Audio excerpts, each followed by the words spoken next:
Við kynntumst Einarshúsi í Bolungarvík þegar við gerðum þættina Vá Vestfirðir og fengum þá að heyra brot af sögu hússins sem okkur þótti ekki síður áhugavert en maturinn og þjónustan.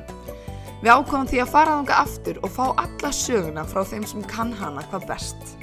Já, þetta náttúrulega stórmerkilegt hús. Þetta reist hérna aldamótin 1900 og var þá kallað Péturshús.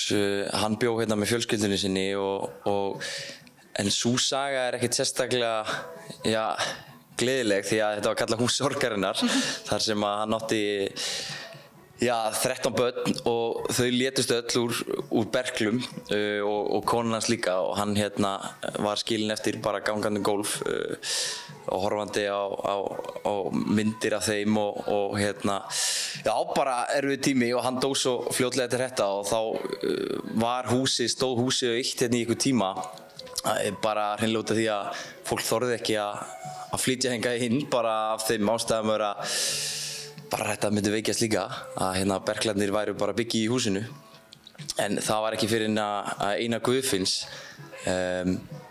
fekk ráðleggingar frá lækni minni mig að bræla húsið með gufu og þá myndi síkillinn sennilega hverfa úr húsinu og mála í hol og gólf og hann gerði það og það birtist duga því að hann þá snýrist þetta við og var í kjölfarið kallað Hús Gleðinnar þar sem hann var með fjölskyldu sína og var einn ríkasti útgerðarmaðurinn á Íslandi á sínum tíma og hann byggði bara eiginlega upp kaupstaðinn hérna í Bolungarvík þannig að þetta er Einarshús í höfuð á honum, Einar Guðfinns.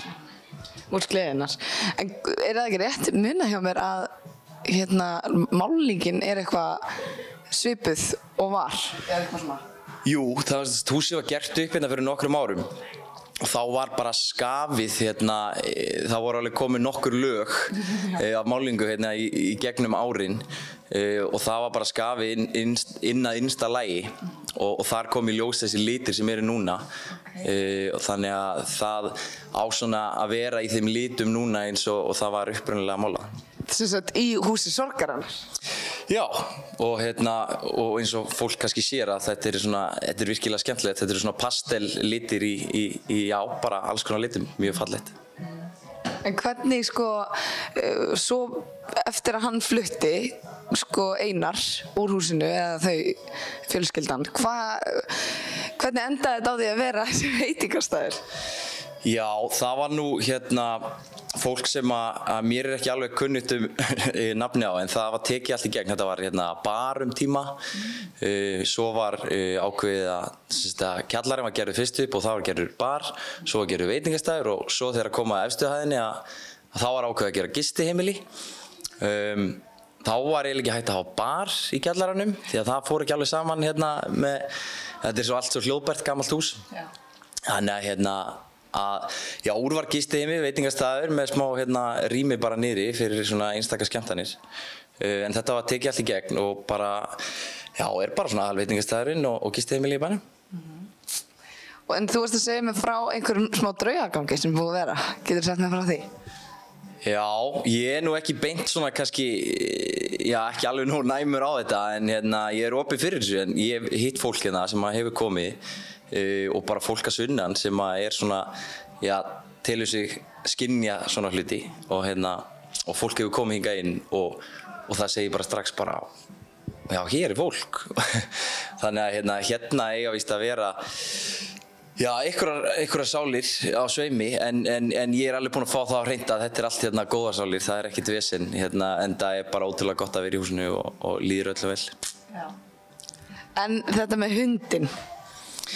Já, svo er einhver saga, það er einn sem var að vinna sem segir að hún hef einhvern tíma verið að þrífa eitt kvöldi og hefur séð hundinn hlaupa framhjá. Já, það er bara, gæti verið, hann Pétur átti hund það er mynd á hann upp á vegg með hundi sinn, hann ætli að sé ekki hann bara. Og finnst þér ekkert svona óhuggulegt að vera hérna? Nei, alls ekki. Ég gisti líka alveg í húsinu í þó nokkrar nætur og bara sofið ótrúlega vel og var nú alveg vel myrkfælinn þegar ég var yngri og var svona á spurning hvort að það tæki sig upp aftur, nei, alls ekki það og fólk bara, þú veist, það eru sumir sem eru meðvitaðir um þetta sem koma og gista og þeir eru bara, já, bara bera söguna vel. Og þú kemur allan á hverju ári og vinnur hérna, þannig að... Já, svona, síðan að frendi minn tók við, já, ég verið að koma hérna og aðstofa við þetta. Þannig að, hérna, já, bara gengur vel og þetta er bara alltaf uppleið. Takk fyrir að segja okkur frá þessari sögu, þetta var mjög merkilegt. Já, bara mín orðanæði.